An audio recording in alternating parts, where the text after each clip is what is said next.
Hello बच्चों।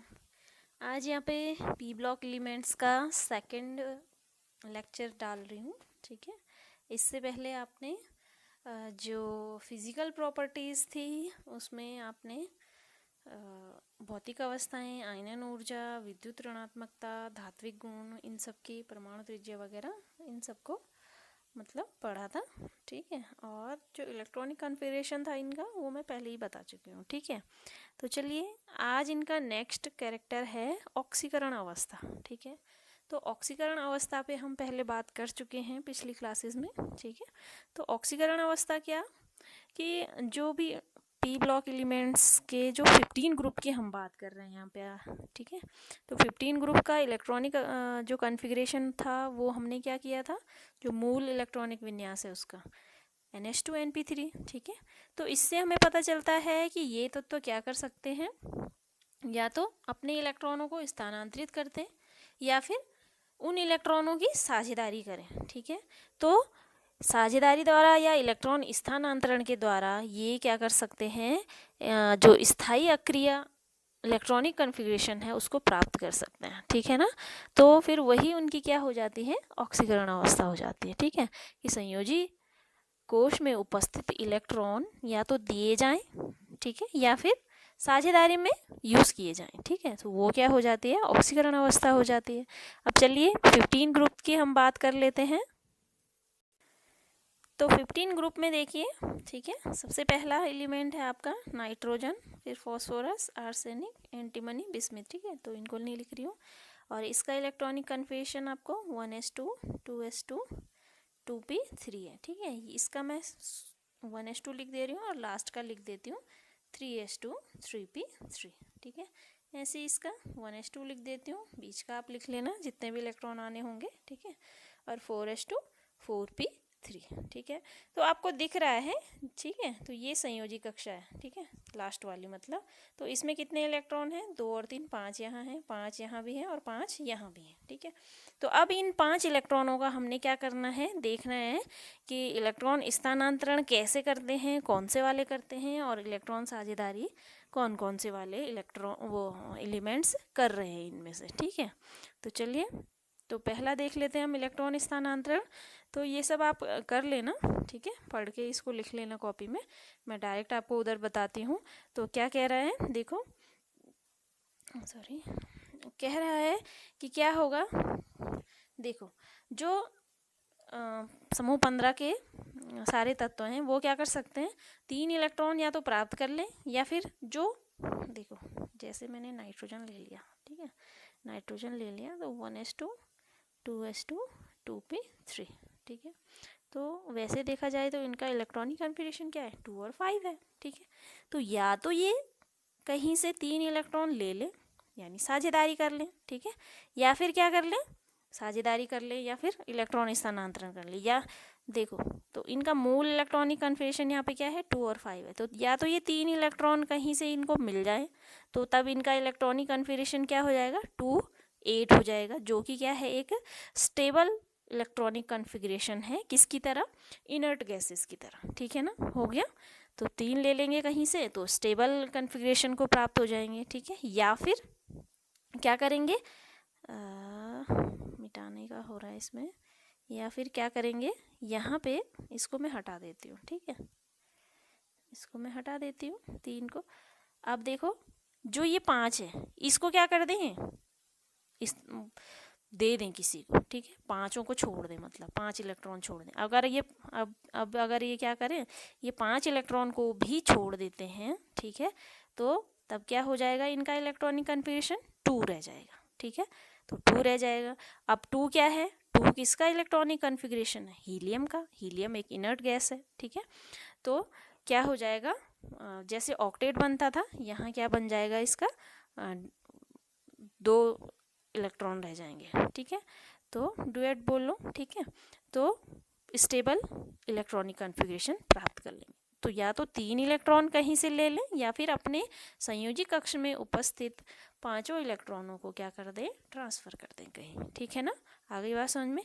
तो इस तरह से 2 तरह से ये क्या कर सकते हैं, इन इलेक्ट्रॉनों का यूज़ कर सकते हैं। अब देखो आगे क्या बोल रहा है, अब देखो जिसका जितना छोटा साइज होगा, नाइट्रोजन का सबसे छोटा साइज है यहाँ पे, ठीक है, 7 इसका इलेक्ट्रॉनिक कॉन्फ़िगरेशन है, बिस्मिथ सबसे बड़ा है, 83 इसका इलेक्ट्रॉनिक कॉन्फ़िगरेशन है, ठीक है, इसका साइज सबसे छोटा है, इसका साइज सबसे बड़ा है, ठीक है।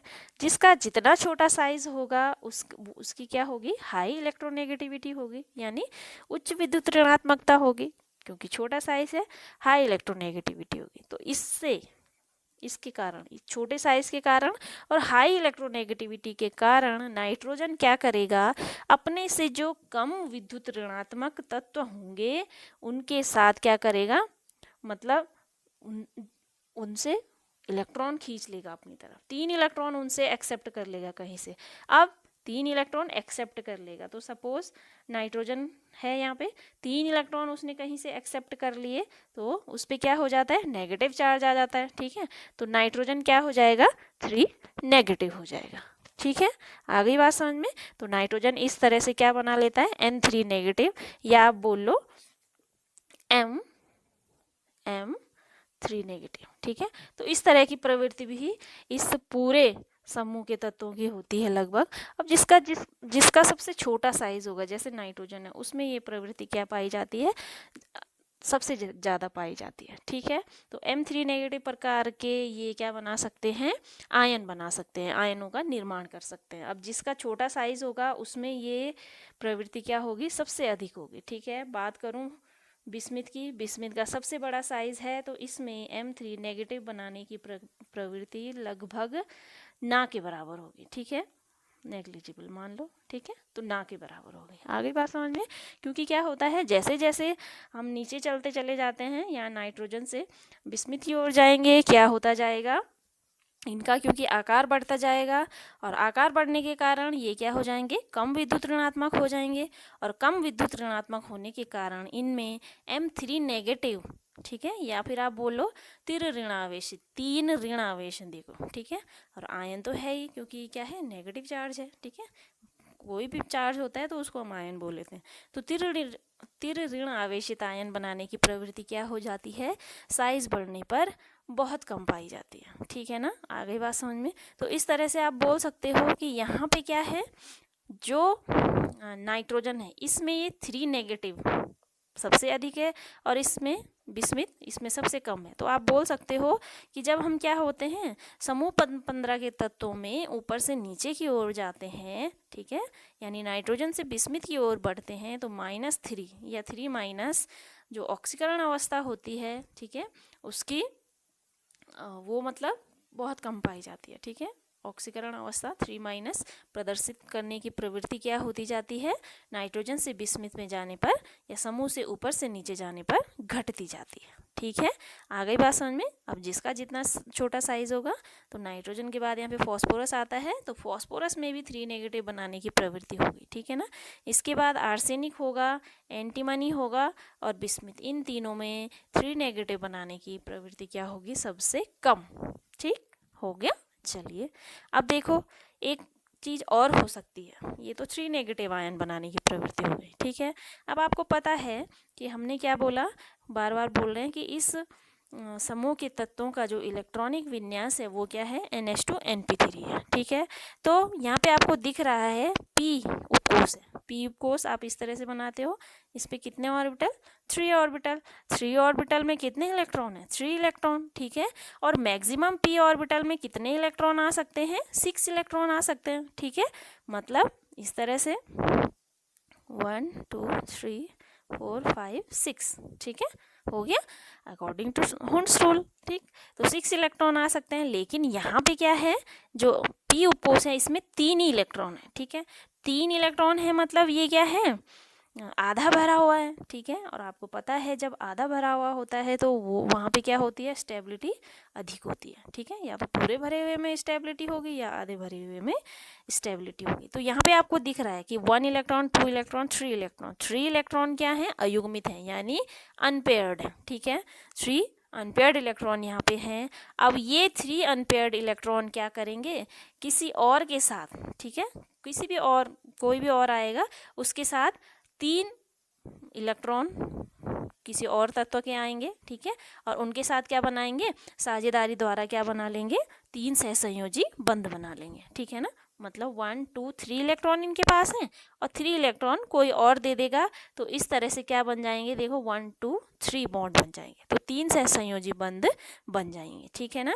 देखो जैसे नाइट्रोजन है, तो नाइट्रोजन आपने देख लिया क्या है, 1s2 है, 2s2 है, इसका हम पहले भी बता चुके हैं, ठीक है, जब हमने अमोनिया वगैरह 11 में पढ़ा था, तो 2p3, ठीक है। लास्ट अगर मैं इसकी बात करूं तो नाइट्रोजन में ये वाले जो 2 इलेक्ट्रॉन हैं, ठीक है, देखो 2 इलेक्ट्रॉन तो क्या हो जाते हैं, इस तरह से लोन पेयर इलेक्ट्रॉन हो जाते हैं, ठीक है। लोन पेयर इलेक्ट्रॉन आप इसको हिंदी में कहते हो एकल इलेक्ट्रॉन युग्म, जो क्या नहीं करते हैं, बॉन्ड बनाने में पार्टिसिपेट नहीं करते हैं, ठीक है, बंध बनाने में भाग नहीं लेते हैं। खाली कौन से वाले लेंगे, ये 3 वाले इलेक्ट्रॉन, तो 1 2 3 मैंने कर लिया, ठीक है।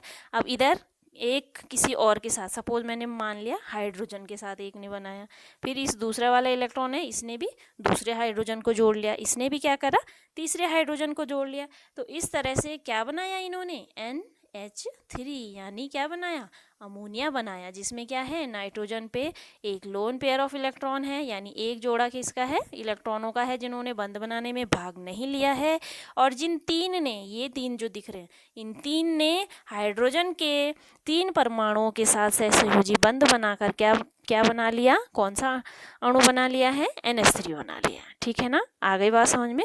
तो इस तरह से समूह के अन्य तत्व भी क्या करते हैं, इस प्रकार के 3 सहसंयोजी बंध बनाकर क्या बना लेते हैं, कुछ यौगिक बना लेते हैं, ठीक है ना। तो इनमें क्या हो जाएगा इसी तरह से, ठीक है, देखो जैसे NH3 बन गया, अब अगर देखो नाइट्रोजन क्या बनाएगा, NH3 बनाएगा, फास्फोरस क्या बनाएगा, PS3 फॉस्फीन बनाएगा, ठीक है, ऐसी आर्सेनिक भी बनाएगा, ऐसी एंटीमनी भी बनाएगा, ठीक है, ऐसी बिस्मिथ भी बनाएगा, ठीक है, हो गया। और फॉस्फोरस एक और बनाता है, ठीक है, फॉस्फोरस ट्राइक्लोराइड इसे आप बोलते हो। तो इस तरह के क्या बना लेता है, यौगिक बना लेता है, ठीक है। अब ये तो हो गया, ठीक है, कि इस तरह के 3 सहसंयोजी बंध किसी अन्य परमाणु से बनाकर, ठीक है, एक इस तरह के यौगिक बना लेते हैं। अब देखो नाइट्रोजन की बात करती हूँ मैं, नाइट्रोजन, ठीक है, नाइट्रोजन का इलेक्ट्रॉनिक कॉन्फ़िगरेशन क्या लिखते हो, 1s2 2s2 2p3, ठीक है। अगर अभी तो इसमें 2p3 है, 2p6 आ जाएगा तो इसके बाद हम क्या आता है, 3s आता है, ठीक है। और 3 आपको पता है, जैसे ही तीसरा उपकोष आता है वहाँ क्या हो जाती है, डी कक्षक क्या हो जाता है, ऐड हो जाता है, ठीक है। तो इस तरह से फॉस्फोरस हो गया, आर्सेनिक हो गया, या एंटीमनी हो गया, बिस्मिथ हो गया, ठीक है। तो इन सब में क्या पाया जाता है, डी कक्षक पाया जाता है, यानी डी ऑर्बिटल पाया जाता है, बट नाइट्रोजन में डी कक्षक नहीं पाया जाता, ठीक है। तो नाइट्रोजन को छोड़कर समूह के जो अन्य सभी तत्व हैं इन पे डी कक्षक पाया जाता है, और इन तत्वों में जो लोन पेयर ऑफ इलेक्ट्रॉन था, यानी ये वाला हम लिख रहे थे NH2 NP3 लिख रहे थे, ठीक है। तो नाइट्रोजन में तो क्या होगा, ये बना रहेगा, लास्ट वाले ही क्या करेंगे, सहसंयोजी बंध बनाएंगे। लेकिन बाकी के जो ये 3 हैं, ठीक है, बाकी के इन तीनों में क्योंकि डी कक्षक उपस्थित रहेगा, तो ये जो 2 इलेक्ट्रॉन हैं, ठीक है, संयोजी कक्ष के 2 इलेक्ट्रॉन जो एकल युग्म इलेक्ट्रॉन कहलाते थे पहले, ठीक है, अब वो क्या करेंगे, डी कक्षक की उपस्थिति के कारण ग्राउंड स्टेट में तो पी पे 3 ही अयुग्मित इलेक्ट्रॉन पाए जाएंगे, लेकिन जरा सा ऊर्जा दे दें, अगर हम क्या कर दें, फॉस्फोरस आर्सेनिक एंटीमनी बिस्मिथ की बात करें, तो इनकी जो ऊर्जा देकर जो एक्साइटेड स्टेट आती है उसमें ये इलेक्ट्रॉन भी क्या करने लग जाते हैं, सहसंयोजी बंध बनाने में भाग ले लेते हैं, ठीक है। आओ कैसे देखते हैं, देखो फॉस्फोरस है, ठीक है, इसका इलेक्ट्रॉनिक विन्यास 1s2 लिख रही हूँ और लास्ट का लिख दे रही हूँ मैं 3s2 3p3 और 3d पे तो कुछ भी नहीं होगा इलेक्ट्रॉन, क्योंकि अभी p नहीं भरा है, ठीक है। तो अब मैं इसको ग्राउंड स्टेट लिख लेती हूँ। इसकी ग्राउंड स्टेट में क्या हो जाएगा, इस तरह से आप लिखते थे, देखो यहाँ दिख रहा है आपको 3s, इसमें कितने इलेक्ट्रॉन है, 2 इलेक्ट्रॉन है, p 1 2 3, p में कितने इलेक्ट्रॉन है, 1 2 3, तो यहाँ पे 3p लिख लो। अब 3d है, इसमें कितने कक्षक होते हैं? 5, 1 2 3 4। तो इसमें एक भी इलेक्ट्रॉन नहीं है। बात करूँगी मैं जब कहाँ की? एक्साइटेड स्टेट की। थोड़ी सी एनर्जी दे दूँगी तो जो ये वाला इलेक्ट्रॉन होगा, क्योंकि हुंड्स के रूल के अकॉर्डिंग आपको पता है, ठीक है, हुंड्स का रूल कहता है, अवाव का रूल कहता है 11 में, ठीक है, कि क्या होगा, तब तक पेयरिंग नहीं होगी जब तक क्या नहीं होंगे, जो खाली कक्षक होंगे उनमें एक एक इलेक्ट्रॉन ना भर जाए, ठीक है। तो यहाँ पे देखो 3 वाला चल रहा है, तो 3 वाले के डी यहाँ कक्षक बचा हुआ है, ठीक है। तो ऐसा नहीं कि ये इलेक्ट्रॉन यहाँ पेयरिंग करने चला जाएगा, ये कहाँ जाएगा? जहाँ खाली कक्षक होंगे, तो यहाँ डी में चला जाएगा ये इलेक्ट्रॉन उत्तेजित होकर। तो अब क्या हो जाएगा? यहाँ एक इलेक्ट्रॉन रह जाएगा। यहाँ कितने इलेक्ट्रॉन रह जाएंगे? जो 3 थे ही पहले से। और अब डी को भी क्या हो जाएगा? एस के द्वारा दिया गया इलेक्ट्रॉन क्या हो जाएगा? यहाँ पे प्राप्त हो जाएगा, ठीक है। आ गई बात समझ में? 3s। तो अब देख लो क्या है, एक, अब क्या होगा? 5 बन गए यहाँ पे, देखो एक ये बन गया, ठीक है। यहाँ पे मैं कलर चेंज कर लेती हूँ, ये येलो कलर कर देती हूँ। तो एक इलेक्ट्रॉन किसी अन्य परमाणु का यहाँ पे आ सकता है, कि तत्व का बोलो परमाणु का, एक यहाँ पे आ सकता है, एक इस इलेक्ट्रॉन के साथ आ सकता है, एक इसके साथ आ सकता है, और एक इसके साथ आ सकता है। तो इसका मतलब क्या हुआ कि क्या है? ओहो, इसका मतलब क्या हुआ? देखो इस तरह से था वो, 1 2 3, कोई बात नहीं, नया पेज कर लेते हैं। तो 1 2 3 4 5, ठीक है। और नए इलेक्ट्रॉन, सपोज मैंने हाइड्रोजन के ही मान लिया या क्लोरीन के मान लिया, क्लोरीन भी क्या कर सकता है? एक इलेक्ट्रॉन दे सकता है, ठीक है। क्लोरीन 17, तो उसने एक इलेक्ट्रॉन दिया यहाँ पे, ये फॉस्फोरस का है मेनली, ठीक है। जब मेनली, ठीक, तो मैं इसको हटा देती हूँ। पहले मैं क्या लिख लेती हूँ कि ये किसका है? फॉस्फोरस का है, एक्साइटेड स्टेट का, ठीक। अब मैंने क्या किया? मैंने किया कि PCl5 बनाना है मुझे। PCl5 में बनाऊंगी तो तब क्या हो जाएगा? इसके साथ एक इलेक्ट्रॉन किसका आ जाएगा? कलर चेंज कर देती हूँ, पहले इस तरह से भर देती हूँ पूरा, और 5 3 4, ठीक है। तो एक एक इलेक्ट्रॉन सब में है, इस तरह से सब में। अब मैं कलर चेंज कर दिया, देखो Cl भी एक इलेक्ट्रॉन यहाँ पे देगा, एक इलेक्ट्रॉन यहाँ पे देगा, एक इलेक्ट्रॉन यहाँ पे, एक यहाँ पे, एक यहाँ पे, कितने हो गए? 5 हो गए ना। ये वाला इसको मिटा दो, ठीक है, हो गया, इतने थे, तो 5 इलेक्ट्रॉन हो गए, ठीक। अब देखो तो क्या बन गया है? इस तरह से, बार बार मिट जा रहा है वो, PCl5 बन गया आपका किस तरह से? इस तरह से, देखो कोई बात नहीं, खुला लिख लेती हूँ यहाँ पे, समझ जाना, ठीक है। और जो डी वाला था इसको पूरा कर देती हूँ, 1 2 3 4, ठीक है। तो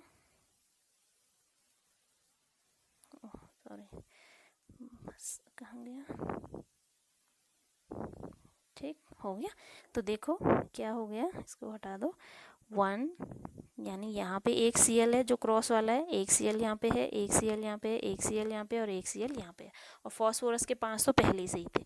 यहाँ पे Cl कितने? 5 है। तो एक एक Cl ने क्या किया? अपना इलेक्ट्रॉन दे दिया यहाँ पे, ठीक है। तो एक एक Cl ने अपना एक एक इलेक्ट्रॉन दिया है। तो इस तरह से देखो क्या हो गए, सबके 5 इलेक्ट्रॉन हो गए। तो कौन सा यौगिक बना? यहाँ पे PCl5 बन गया। तो 5 इलेक्ट्रॉन, जो इलेक्ट्रॉन की तरह दिख रहा है ये वाला साइन, वो किसके हैं? फॉस्फोरस के हैं। और जो क्रॉस का साइन मैंने लगा रखा है वो किसने दिए हैं? एक एक Cl ने दिए। तो इस तरह से कौन सा यौगिक बन गया? PCl5 बन गया, ठीक है ना। तो आप कह सकते हो कि इस तरह से जब उत्तेजित अवस्था में 5 अयुग्मित इलेक्ट्रॉनों की साझेदारी द्वारा ये क्या करते हैं? देखो इलेक्ट्रॉनों की साझेदारी द्वारा क्या करेंगे? ये तत्व 5 से संयोजी बंध बना सकते हैं, ठीक है। जैसे मैंने अभी बताया था PCl5, ठीक है। तो इस तरह से देखो पीछे क्या किया था इसने, यहाँ पे देखो, यहाँ पे क्या कर रहा था? N3 नेगेटिव आयन बनाया था इसने, जबकि जब इलेक्ट्रॉन साझेदारी कर रहा है तब किस तरह के वो बना रहा है? PCl5 हो गया, ठीक है। या फिर हाइड्रोजन वाला था तो NH3 PS3 आर्सेनिक S3, ठीक है, ये सब बना रहा था, अपने हाइड्राइड्स बना रहा था, ठीक है ना, हो गया। तो अब नाइट्रोजन की मैं बात करूं तो नाइट्रोजन क्या करता है? नाइट्रोजन -3 से लेके और +5 तक की ऑक्सीकरण अवस्था शो करता है अपने छोटे आकार के कारण, ठीक है ना। क्यों? देखो अभी हमने बोला था कि नाइट्रोजन क्या करता है? N3 नेगेटिव, जब क्या करे वो? किसी और से इलेक्ट्रॉन 3 इलेक्ट्रॉन क्या कर दे, एक्सेप्ट कर दे। एक्सेप्ट कर दे मतलब खींच ले कहीं से। किससे, किससे खींचेगा, जो क्या होगा उससे लेस इलेक्ट्रोनेगेटिव होगा। ठीक है, तो नाइट्रोजन से लेस इलेक्ट्रोनेगेटिव कार्बन हो सकता है, ठीक है, हाइड्रोजन हो सकता है। तो उनसे क्या कर सकता है वो इलेक्ट्रॉन अपनी ओर आकर्षित, अपनी ओर खींच लेगा। ठीक है, तो इस तरह से वहाँ पे कौन सी ऑक्सीकरण अवस्था शो करेगा, -3 करेगा। ठीक है, और +5 तक वो किस में करेगा, देखो जैसे मैंने यहाँ पे +5 का बना देती हूँ मैं एक HNO3। ठीक है, तो HNO3 है। ठीक है, अब HNO3 में नाइट्रोजन है, इधर देखो एक हाइड्रोजन के साथ है, और 3 क्या है इसके, ऑक्सीजन है। ठीक है ना, तो क्या करेगा यहाँ पे 5 ऑक्सीकरण अवस्थाएं शो करेगा। ठीक है, तो एक देखो 2 यहाँ पे हो जाएंगे। ठीक है, एक ऑक्सीजन इधर हो जाएगा और एक ऑक्सीजन इधर हो जाएगा, तो 2 3 4 5। ठीक है, ये ऑक्सीजन थोड़ा ऊपर लिख लेना। तो इस तरह से क्या करता है नाइट्रोजन, देखो -3 से लेकर तो -2 भी होगा, -1 भी होगा, 0 भी होगा, +1 +2 +3 +4 +5 तक ऑक्सीकरण अवस्थाएं शो करता है। तो NH3 जब लेस इलेक्ट्रोनेगेटिव के साथ, ठीक है, सहसंयोजी बंध बनाएगा तो उससे 3 इलेक्ट्रॉन खींच लेगा, तब कौन सी ऑक्सीकरण अवस्था शो करेगा, NH3। ठीक है, ऐसी ये -2 वाला है तो यहाँ पे मैं लिख देती हूँ N2H4 इसका एग्जाम्पल है। ठीक है ना, अब यहाँ पे जगह नहीं है। अब ये देखो -1 वाला है तो -1 वाला एक एग्जाम्पल ये है NH2OH। ठीक है, अब 0 वाला है, 0 कभी ऐसा भी होगा जब इसकी ऑक्सीकरण अवस्था क्या आएगी, 0 आएगी। तो नाइट्रोजन जब अपने ही जैसे दूसरे नाइट्रोजन के साथ, यानी जब क्या बनाएगा ये N2 मॉलिक्यूल या N2 गैस, आप नाइट्रोजन गैस बोल सकते हो। ठीक है, नाइट्रोजन गैस का एक मोल बनाएगा। ठीक है, तो अब इसकी ऑक्सीकरण अवस्था क्या आएगी, 0 आएगी। ठीक है, इसी तरह से यहाँ पे +1 होगा तो N2O है। ठीक है, इसमें NO बनाएगा, इसमें HNO2 बनाएगा, +4 में NO2 बनाएगा, और +5 की मैंने बता दिया HNO3।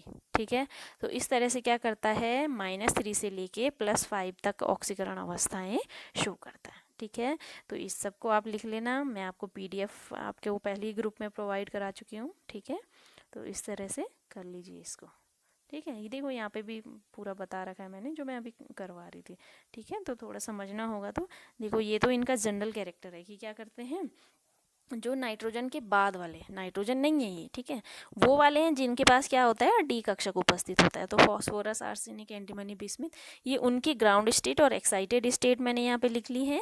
और फॉस्फोरस का जो मैं अभी फॉस्फोरस पेंटाक्लोराइड की बात कर रही थी, वो ये वाला है कि फॉस्फोरस की ग्राउंड अवस्था ये होती है, थोड़ा सा एनर्जी दे दें तो ये वाला जो 3s में उपस्थित इलेक्ट्रॉन है ये कहाँ चला जाता है, 3d के फर्स्ट वाले में चला जाता है। देखो यहाँ पे जा रखा है। जैसे अब PCl5 बनाऊंगी तो 5 इलेक्ट्रॉन सारे क्या हैं, अयुग्मित हैं 5। ठीक है, अब जो यहाँ पे मैं वहाँ पे मैंने क्रॉस से समझाया था, इसने ऐसी डाउनवर्ड या एंटी क्लॉकवाइज स्पिन उसको दिखा रखी है। ठीक है, होती वही है, वो सिर्फ समझाने के लिए हम क्रॉस या डॉट द्वारा बता सकते हैं।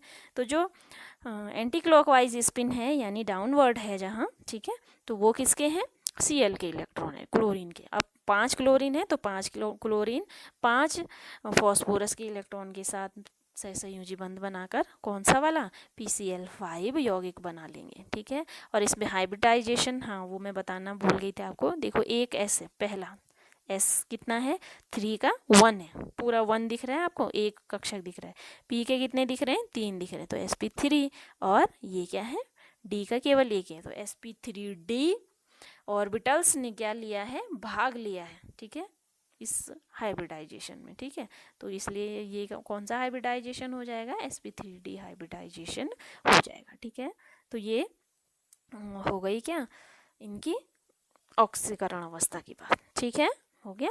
अब अपर रूपता देख लेते हैं। ठीक है, तो एलोट्रॉप्स, इसमें क्या होता है, देखो कि जो बिस्मिथ है वो क्योंकि बहुत ज़्यादा क्या है, साइज में बड़ा है, तो इसे छोड़कर सारे ही तत्व क्या करते हैं, अपर रूपता प्रदर्शित करते हैं। ठीक है, तो नाइट्रोजन क्या करता है, जो ठोस नाइट्रोजन होता है उसके 2 रूप होते हैं। अल्फा नाइट्रोजन जिसकी घनीय क्रिस्टलीय संरचना होती है, यहाँ पे मैंने लिखा रखा है अल्फा नाइट्रोजन। ठीक है, तो इसकी क्या होती है, घनीय क्रिस्टलीय संरचना होती है। अब ये बताने की ज़रूरत नहीं है कि घनीय क्रिस्टलीय संरचना क्या है, क्योंकि मैं आपको सॉलिड स्टेट वाली यूनिट पहले करा चुकी हूँ। ठीक है ना, तो घनीय क्रिस्टलीय संरचना होती है अल्फा नाइट्रोजन की। और दूसरा होता है इसका रूप बीटा नाइट्रोजन।